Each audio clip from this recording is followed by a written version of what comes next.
to come to me, oh baby, and love, love, your love.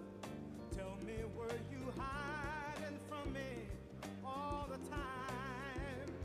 Each time I tried to find someone to take your place, it was all in vain. No, their lips were never quite the same.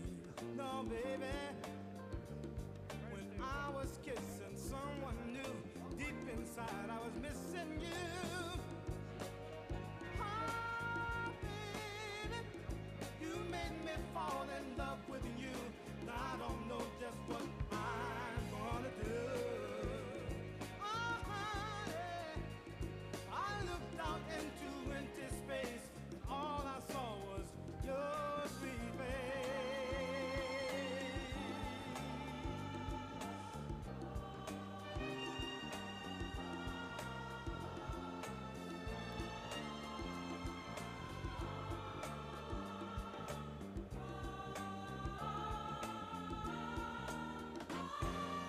Love, love, love, you can't imagine what you do to me, oh baby. And love, your love, every time you smile it goes through me, all the time. Day by day I'm falling more in love with you, and that's no lie, 'cause my heart and honey I hope to die, 'cause I'm not trying to mislead you. Believe me, girl, I really need you. Oh, baby, you make me fall in love with you. I don't know just what I'm gonna do. Oh, honey, I looked out into empty space. All I saw was your sweet face. Oh, baby, you made me fall in love with you. I don't know just what I'm gonna do. Oh, honey, I looked out into empty space. All I saw was your sweet face. Love, love, love.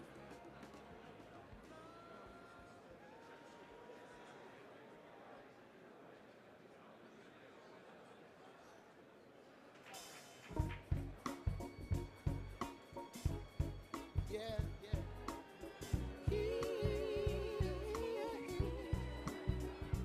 I know your eyes in the morning sun.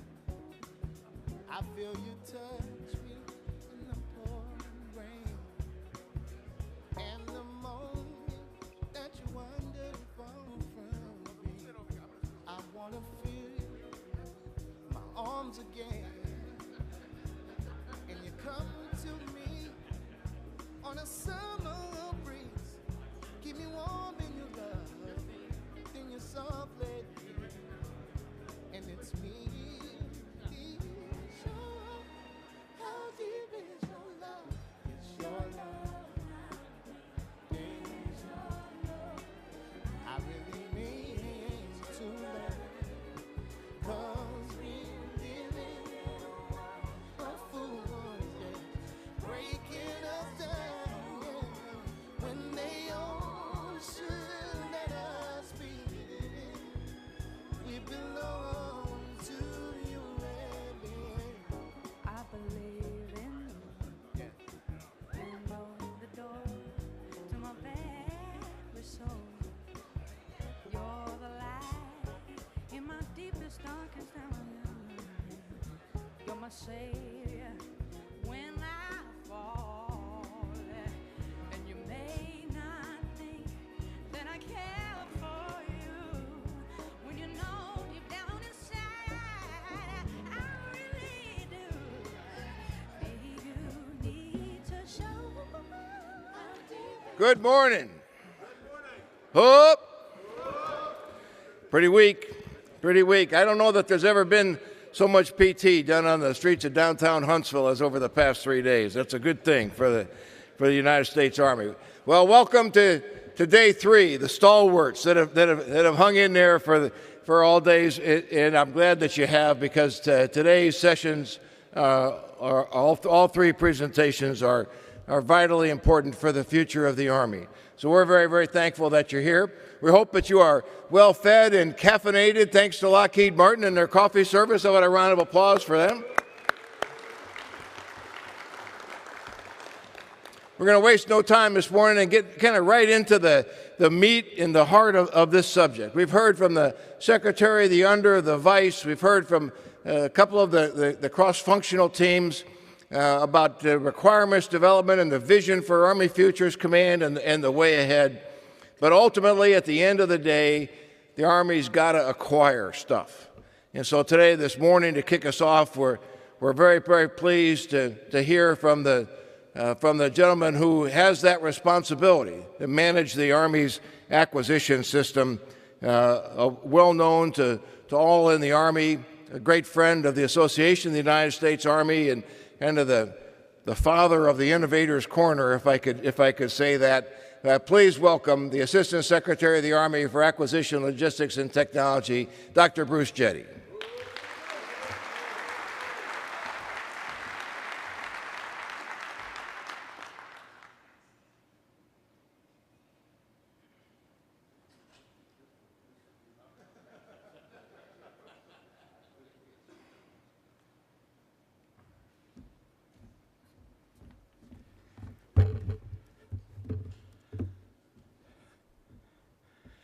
Good morning, and thank you, General Ham. Thanks for a great introduction. Thanks for inviting me to participate this morning in the symposium and to examine modernization and equipping this great Army.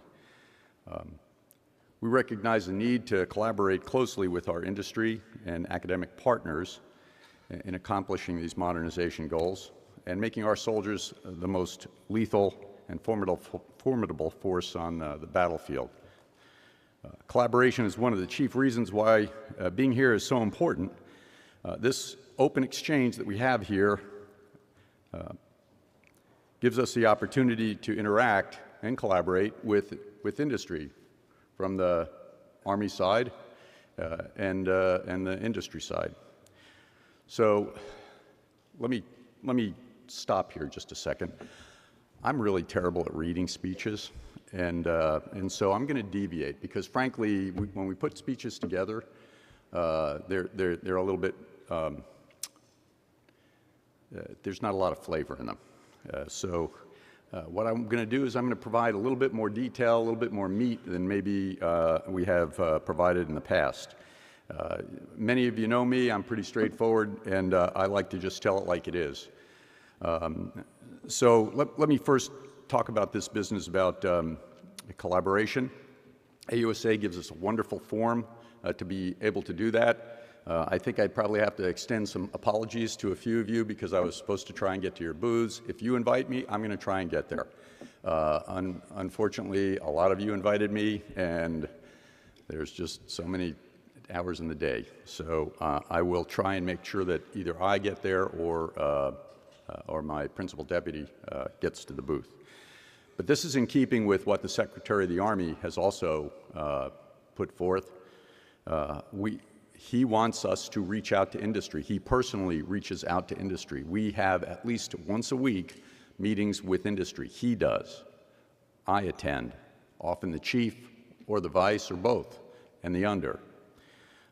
We've instructed the PEOs that they and their PMs should be reaching out to industry. They should be talking about things. You should have an open exchange with each other. And now, that doesn't mean if they say, I really like that, that's not a contractual obligation, okay? So as long as we all understand that there's a difference between talking and contracting, then we're good. And I think that that's really kind of important because I understand that for some years now, the relationship and the closeness of information exchange with industry and between the industry and the military has been a little thin. My office is open to you. You're welcome to call and come in and see me. You have, my staff is not going to prevent you from doing that. You just may have to kind of find a wedge in the calendar. My wife even has to schedule things there. So I'm not kidding. I actually bring my calendar home. General Ham, you and your team have done a superb job here, particularly with General Perna, support for this effort as well. And General Perna, thank you so much for your hospitality. I sincerely appreciate that, and I see a much closer relationship between the ASALT and AMC. We really need to take a close look at how we can do things even better. And frankly, both of you have made it look easy. I do want to give credit to AUSA for really moving forward in the technology arena. Because you're here, you may not realize this, but AUSA has been streaming the talks, and that's great because my wife now gets to see me. So hi, hon. She's out there watching. We heard from Dr. Esper on Monday about Army Vision. We heard from the Undersecretary and the Vice Chief and the focus on building the Futures Command and highlighting the importance of the cross-functional teams, and you've gotten a chance to hear from a number of them. Let me provide you a little bit of detail on some of the things we're going to be doing in ASALT. First, we have instigated a new technique for accessing innovation.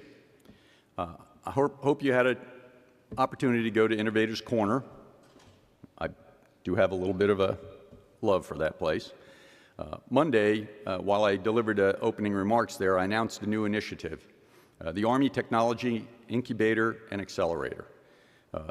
The initiative is designed to further enable the Army to span the chasm between critical Army modernization challenges and the vast community of non-traditional innovators. So this is a direct connection between the Army. We can have people sitting there, and we did, in uniform, from the lab system, where innovators from non-traditional sources came in and provided innovation. I would just tell you, we've got a small business program, and we haven't figured out how to make it really easy and attractive for small businesses to do business with the government. Certainly for you that are in industry and have figured that out, you may want to partner with some of these people to bring them to the fold and help them pass that huge hurdle that occurs trying to get in with doing government business. The Army Technology Incubator and Accelerator has been hearing pitches all week from small businesses and companies with various innovative solutions. This first one we focused on Army Command and Control and Position, Navigation, and Timing. In October at the AUSA meeting, we're going to expand that, and we're going to add directed energy, artificial intelligence, ultra-design materials. Ultra-design materials is sort of a catchphrase for any application of materials which is innovative and would give us a greater capability in some manner. Quantum computing and the Internet of Things. And we're putting our money where our mouth is. We are awarding, even at this show, we are awarding SBIR Phase 1-ish size contracts to those people who have some innovations that we want, and we want quickly.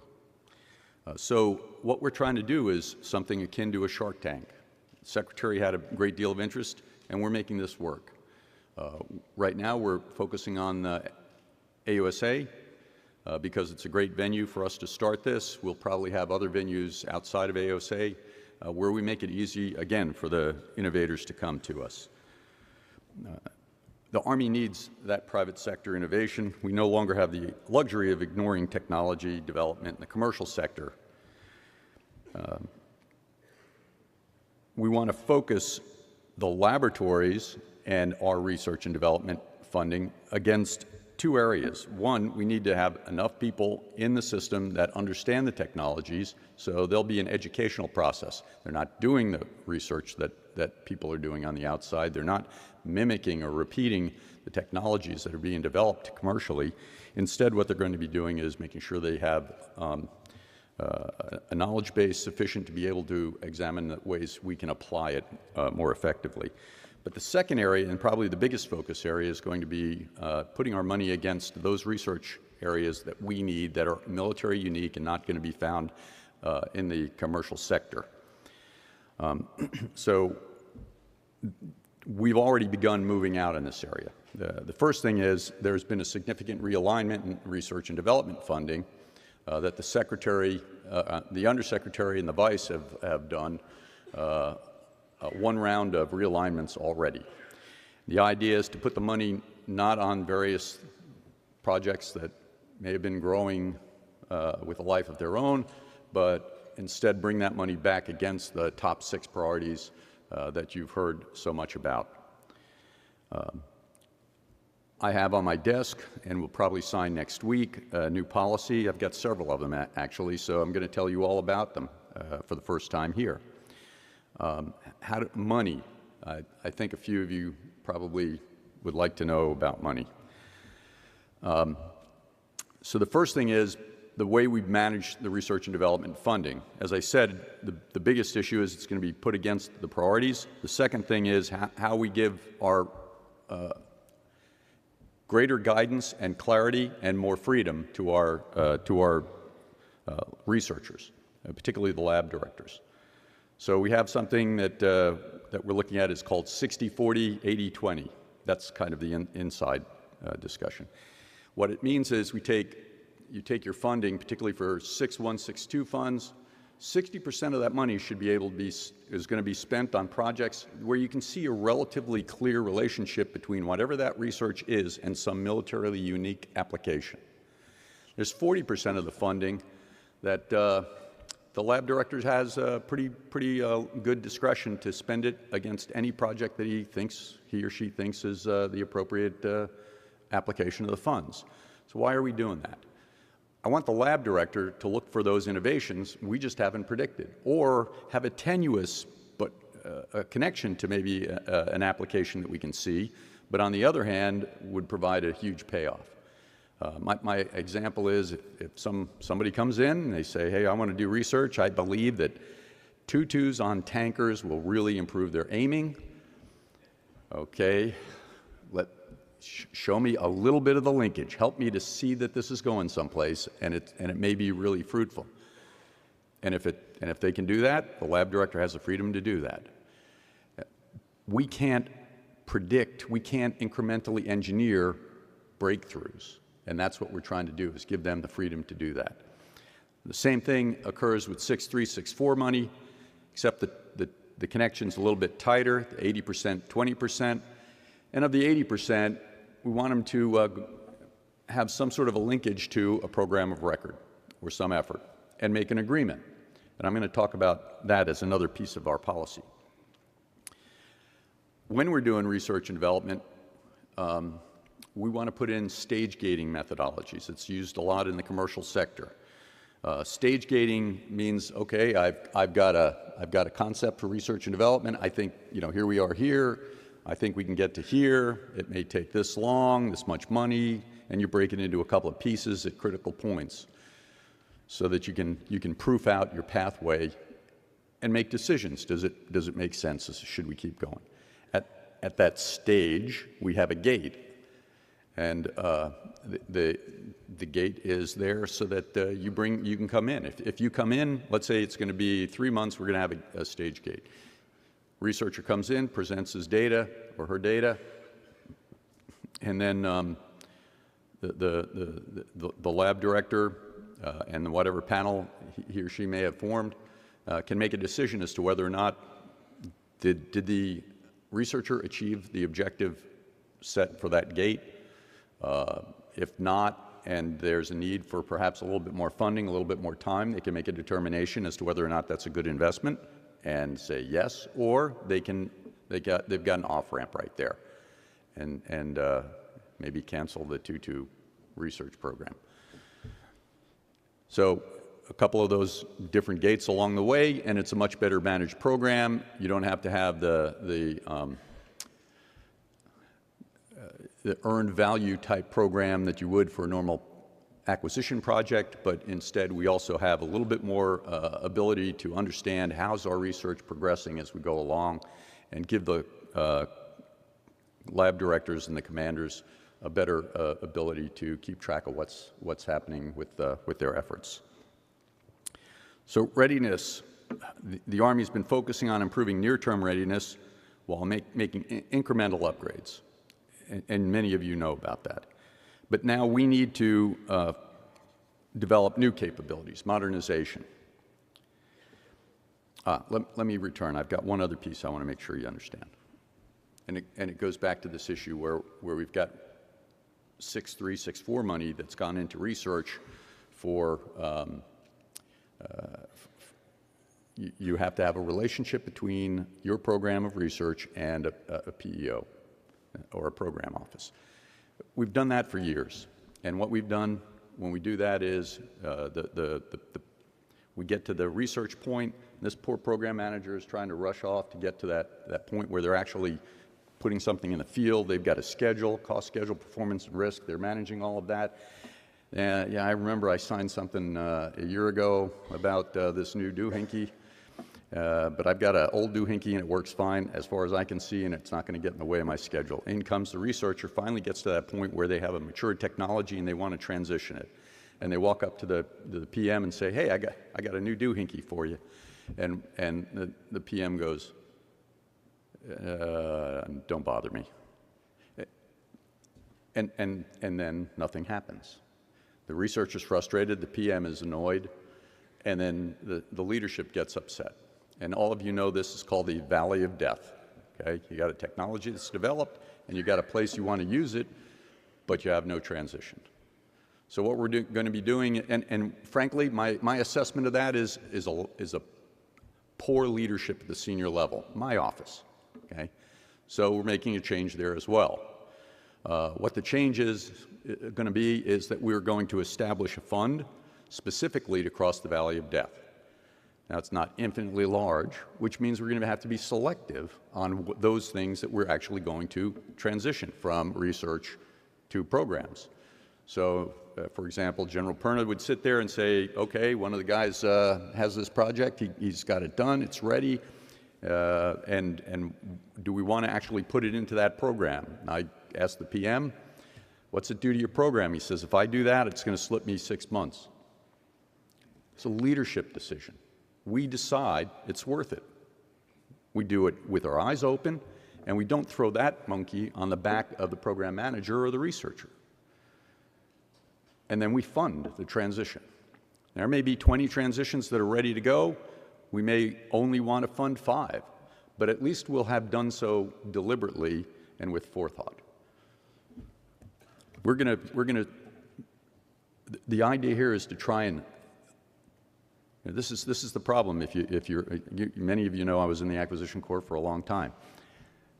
I remember thinking, if I was in charge, yeah, well, I'm trying to work on it. I feel like the dog that caught the bus, okay? And so many of the things that annoyed me and annoy you, because I was on your side of the table 2.5 months ago, I was wandering the halls. No one knew who bothered talking to me then, but so, everybody wants to give me a card, but you know, I understand from your side of the table as well what it means to try and get your ideas across. And I'm trying to put some deliberate efforts in place to resolve some of those gaps that we have. So if you have any issues, please get them to me, okay? I want to try and, you know, I can forget things. Readiness modernization, we need to modernize at this, and we need to do it faster. Our adversaries have learned from us a little too well and are doing a pretty good job. Excuse me, job. We need to adopt and accept commercial technologies in a greater fashion, use open standards and methods. We're going to be making a specific effort, and I'll talk to you about that in just a second, about prototypes. I know that there's the word spiral development is kind of buzzword-ish. I haven't found out a better way, but we're looking at block upgrades, deliberate block upgrades, deliberate levels at the beginning of programs, not P cubed I and this sort of thing, but how do we think we're going to progress through the technical capabilities? We're going to try and open up the way that we look at technologies. Radios is a prime example. We've moved to software-defined radio. The radio's innards can do certain things. There's a left limit and a right limit. It can only switch and tune at a certain rate. It can settle. It can be hopped to another frequency, no faster than. It can put out no more power than. It goes from this boundary in the spectrum to that boundary in the spectrum. That's a piece of electronic equipment that functions that way, and it needs to have some, and it's basically got a computer on the top of it that makes it function as a radio. Software drives that. What we want to get to is we're not going to buy a radio anymore. We'll buy a receiver transceiver, and we'll have an open spec developer package. And then you can sell apps, software. You design the software to function with the hardware. But we want to have the hardware so that multiple people can offer their innovative ways to make that hardware function more effectively. Maybe with the open standard, one can tune faster than another. So we're looking to try and open up the door and make it easier for you to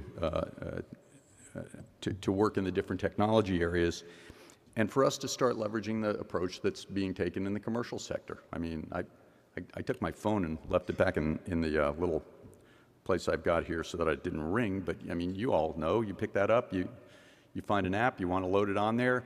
That's because somebody gave a developer package that made it easy for an app developer to get it done. If you got an iPhone in particular, then you have to send it into Apple. Apple has to certify it, DTOT, and then it can go on the Apple Store. We want to try and take that type of model with not just software, but hardware development as well. We want to do spirals where we're providing prototypes. There are two potential applications for prototypes. We're going to be pushing technology, but we're not going to be pushing technology for technology's sake. We develop technology in order to give operational capability. At the same time, it doesn't mean that just having an idea of something is refined enough to give us a good, clean requirement.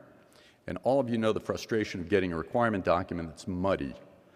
So what we want to do is we want to use prototyping and surrogates where we can give that to the CFTs and the other field elements, let them try the stuff, let them look at it. If we need to modify the prototypes, modify it so they can evaluate the next piece and the next piece. It's going to be a live, active thing where they can get a chance to determine what operationally makes sense. That'll help them define the requirements. At the same time, either embedded in those prototypes or perhaps even separately, real or virtual, we'll end up doing some technology development in prototype fashion. You know, what's the right type of radio for robotic control? How do we do that on the battlefield? What does that open us up to susceptibility-wise? These are the type of technical questions that also have operational implications, and we're going to be using the prototyping system to do so. All right, another area that I know that many of you have talked to me about, intellectual property. Listen, I was a small company. Intellectual property was what I owned. I didn't own a big building. I wasn't a insurance company. I did notice that all the biggest buildings in the largest cities are owned by insurance companies. Clearly I went in the wrong business. So I've gotten patents.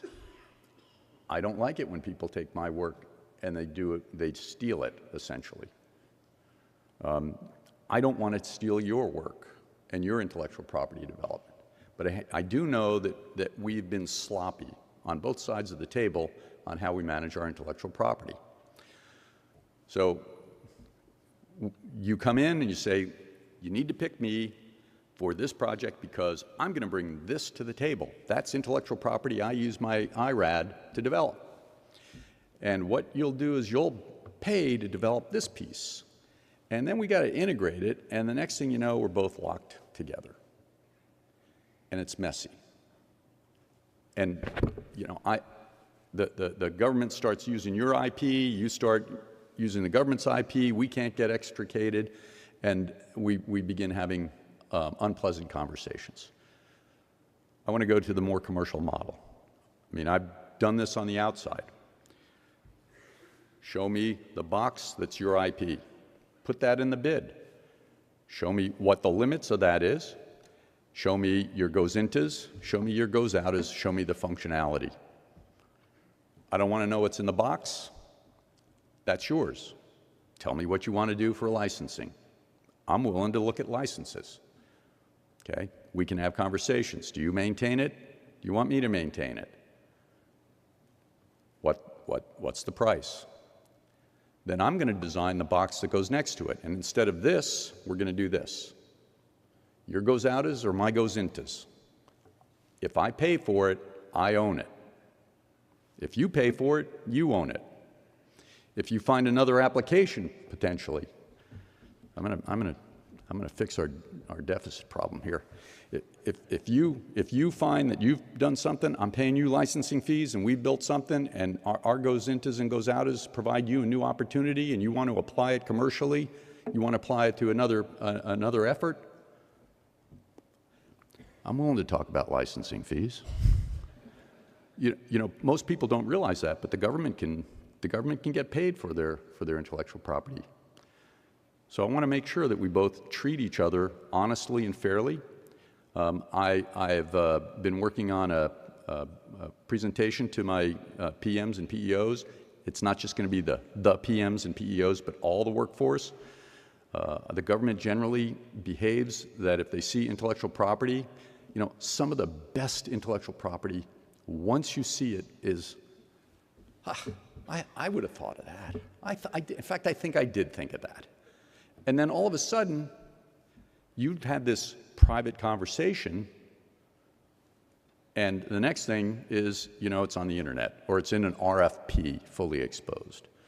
So we're going to work on methods of protecting that IP so that doesn't happen. I have some constraints because laws have been written in such a way that they have unintended consequences. I'm particularly not fond of the fact that if you want to ask questions during an RFI phase of things, if you ask me a question after I put an RFI out, I have to take your question, publish it, and publish the answer. If you have a particular insight and you want to understand, or you want to encourage me to understand what you can do, so you ask me a question, would it be really better not to have square wheels on that vehicle, maybe round ones? Then I publish it. I give away your insight. Everybody else now sees what you saw. And I'm working to try and find a way to fix that so that you can ask questions in a private manner and get answers, and it's not seen as some sort of corruption of the acquisition process. So IP, again, if you have issues or thoughts, please let me know, and I really want to try and incorporate them. My first instruction set to the program executive officers that at their first meeting shortly after I took over, and you heard it in the secretary's speech, was product, not process. I had 2 programs when I was in uniform. Both programs I was put in there because I was the fixer. Both programs, the people there did very well. They moved on and continued. The biggest problem was in both programs, nothing worked. But the process was followed. Every I was dotted, every T was crossed, every process was fulfilled. Nothing worked. You know, there's been this blind faith in process getting you what you want. And it takes leadership, it takes focus, and it takes attention to getting the product out the door. So my comment to my PEOs, and now to you, industry, is we want to get focused on product, not process, not extending the contracts, not putting another bridge in place, not ... I want to get it done and get the product to the field.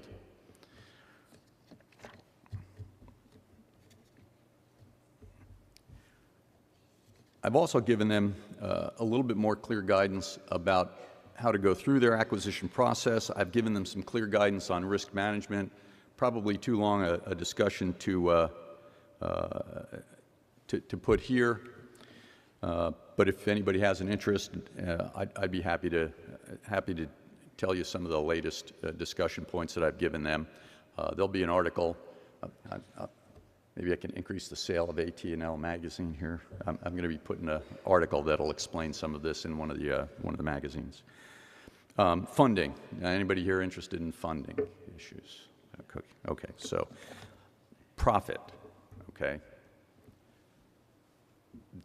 There are some, I often say the Army is the largest socialist organization defending capitalism on earth. Okay.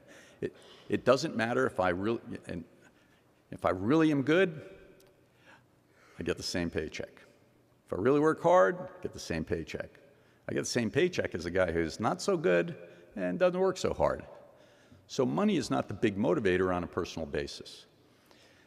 And sometimes that's seen that profit is some sort of dirty, sinful thing that you guys want.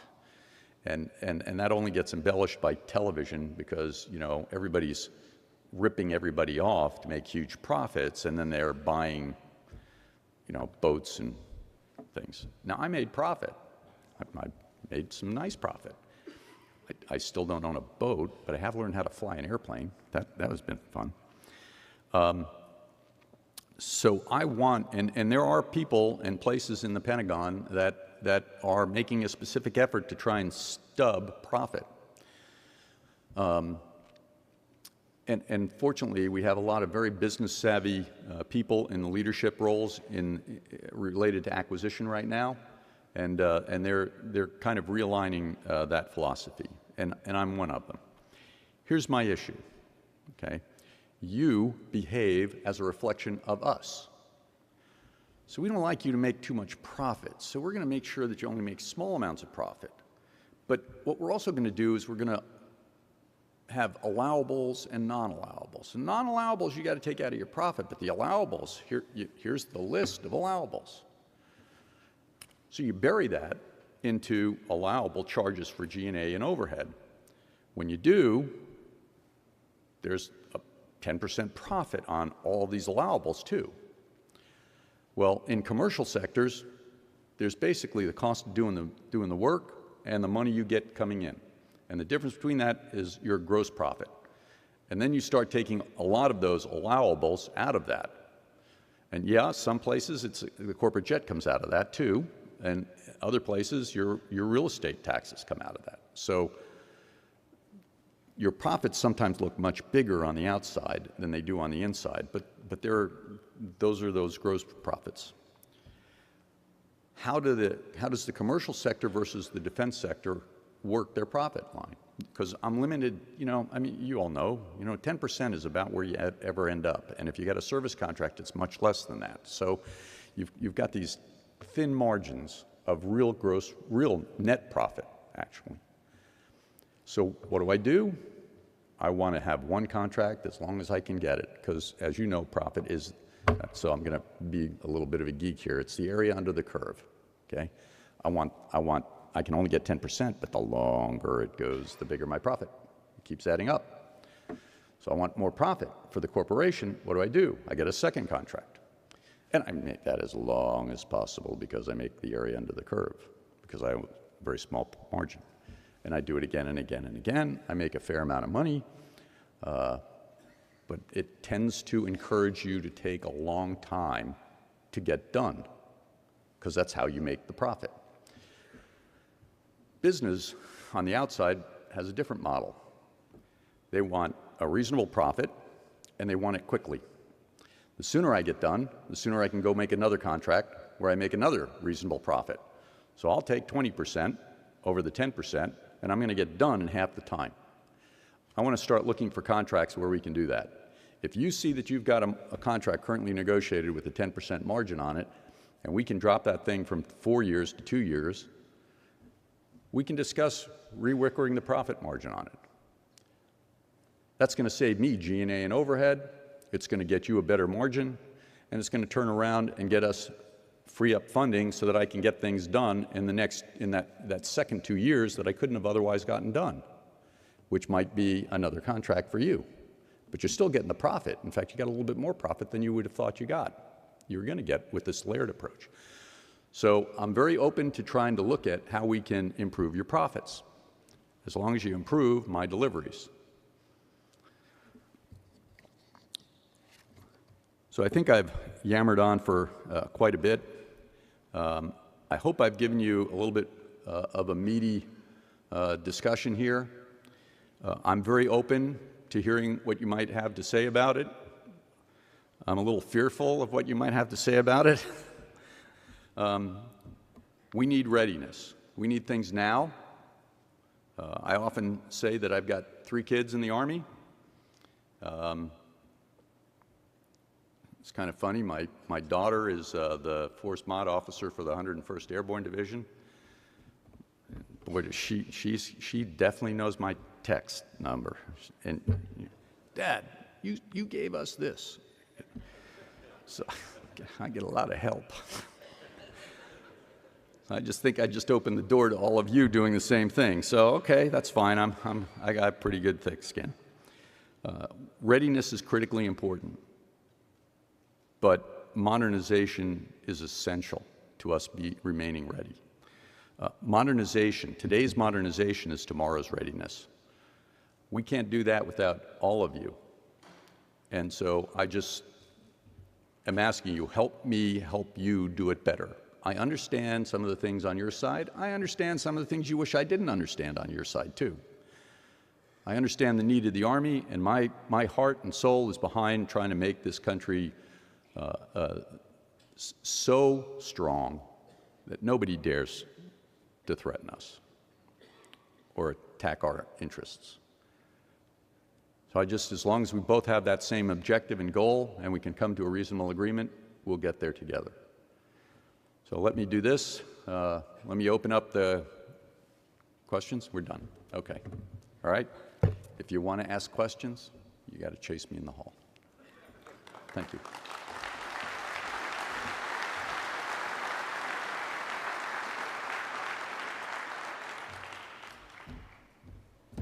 Thanks, Dr. Jette. All of us in this room are glad you caught the bus, and we're glad to have you back on the Army team. And Mrs. Jette, thanks for loaning him back to us. We're very glad to have you. Thanks. It's palpable, the openness and transparency that Dr. Jette has fostered, and we certainly appreciate that. Look forward to Shark Tank-like experiences. Not so much looking forward to tankers in tutus. Some of the tankers I know, that's a very bad visual. Okay, we'll move on to our first panel of the morning, and that is on the Army's number 5 priority, air and missile defense.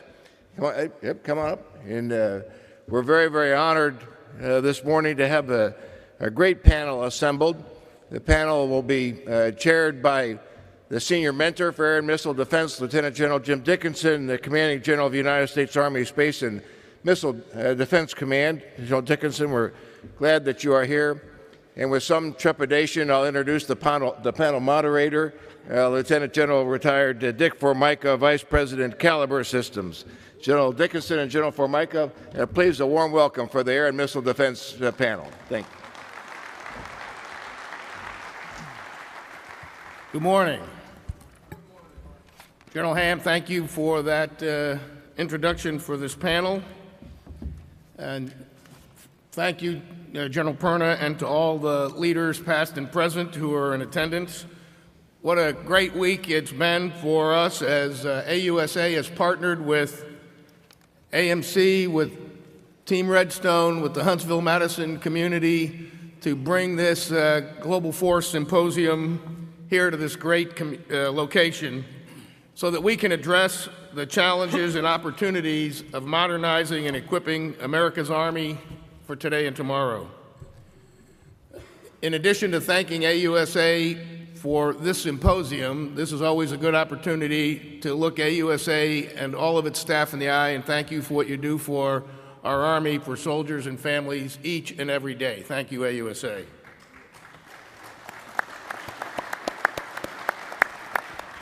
This week, we've learned from our Army senior leadership about the establishment of Army Futures Command. We've heard from 4 of the 6 cross-functional teams already, and we're encouraged by what they will bring to accelerate the acquisition of critical materiel capabilities across the 6 modernization priorities that have been established by the Secretary of the Army and the Chief of Staff of the Army. And of course, we are reminded that this cannot be just about equipping. The Army must remain true to its approach to integrate its force modernization, force development process across all lines of DOT-MIL PF. And while the CFTs are focused on key initiatives, there remains a full portfolio of systems to modernize. So this morning, this panel will take on modernizing the Army's air and missile defense force. AMD is a core capability of our Army. It's core to protecting our critical assets, our forces, and our allies. It's a core capability that we provide to the Joint Force and is in high demand by combatant commanders. It's for that reason that it is rightly one of the 6 cross-functional teams established by our Army to accelerate the acquisition of critical capabilities. To get after this discussion, AUSA has assembled an expert panel. Our senior mentor, as General Ham has already introduced, is the Commanding General of U.S. Army Space and Missile Defense Command, Army Forces Strategic Command, and also serves as U.S. STRATCOM's Commanding General of the Joint Functional Component Command for Integrated Missile Defense. Our CFT lead and panel lead is Brigadier General Randy McIntyre, who also serves as the Commandant of the U.S. Army Air Defense Artillery School. Then Mr. Barry Pike, who you saw earlier in the Long Range Precision Fire CFT and is the Program Executive Officer for Missiles and Space.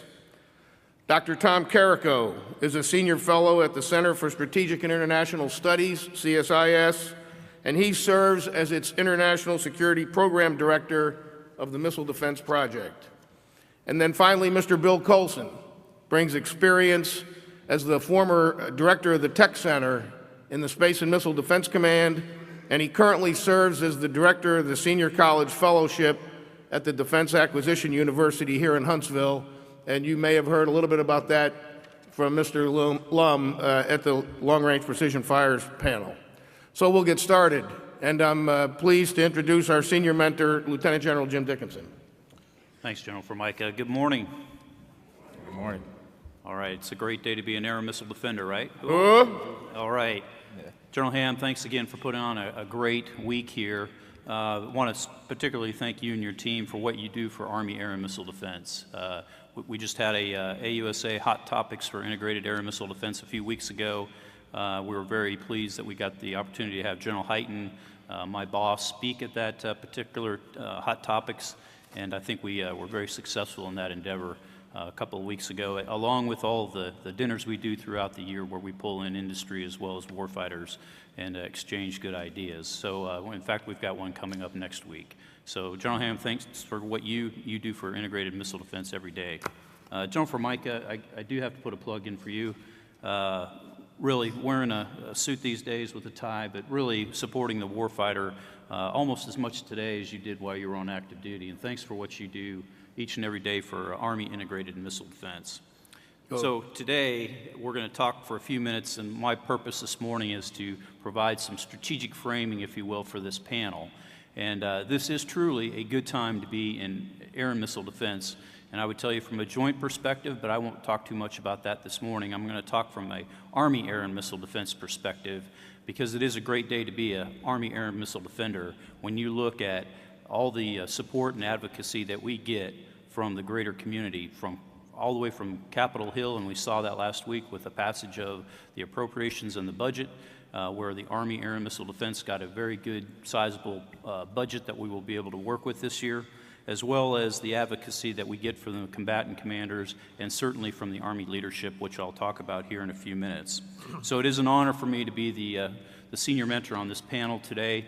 We've got a very talented panel that was just introduced by General Formica, and we'll get to them here in a few minutes. But what I'm going to do is share some thoughts with you before we get started with each of the panel members. So the guidance we've received from Secretary Esper, Undersecretary McCarthy, General Conville, and this morning from the Assistant Secretary, Dr. Jette, has been very, very encouraging. I know we're all motivated to make the Army's vision for 2028 happen and align what we're doing toward the objectives Secretary Esper described earlier this week. The Air and Missile Defense Cross-Functional Team will have to consider how it might impact these objectives as the Army incorporates them by propagating the doctrine of multi-domain battle into its schools, into professional development courses, as well as supporting the organization of robust, agile, and lethal tactical formations that have sufficient capability and capacity in all warfighting functions. Ensuring the Army's manning efforts and realistic training produces the air missile defense warfighters the future requires. And finally, our most pressing task, which we'll talk about today, is equipping the force with the most advanced modern weapon systems and doing it very quickly. We've received strong positive messages on modernization in both the National and Army strategic guidance.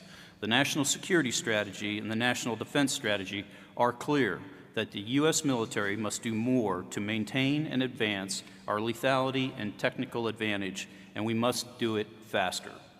We are focusing now primarily toward that long-term strategic competition and the potential for high-intensity conflict. The challenges of great power competition with China and Russia, the destabilizing threats from rogue nations and regimes of North Korea and Iran, and the continuing fight against terrorism present us with a wide and growing range of threat capabilities that air and missile defenders must be ready to defeat. Our tiered and layered missile defenses must include left-of-launch options, which may open up further aspects of multi-domain battle and a greater conceptual development of what we can do with emerging and cross-domain technologies. Brigadier General Randy McIntyre will provide some thoughts on what multi-domain battle is going to mean for air and missile defense forces and how we will get the necessary capabilities rapidly out to the warfighters of 2028. Even before the new national strategies were published, the Army was moving to address the changing and operational threat environment. I'm referring to the memo last October establishing our 6 modernization priorities, including the priority for air and missile defense capabilities that ensure our future combat formations are protected from modern and advanced air and missile defense fires, including drones. This is a very large task when we consider the continually growing threat capabilities of China, Russia, North Korea, and Iran, and the rapid proliferation of all types of drones, and to include their new TTPs that our adversaries have been testing with. It's a tall order for sure, and for that part of it, Mr. Barry Pike will discuss efforts to support Army modernization priorities and accelerating delivery of capabilities. The memo outlined the challenges with our modernization processes that we've all experienced, the bureaucratic, stovepipe nature of the system that so often impedes our ability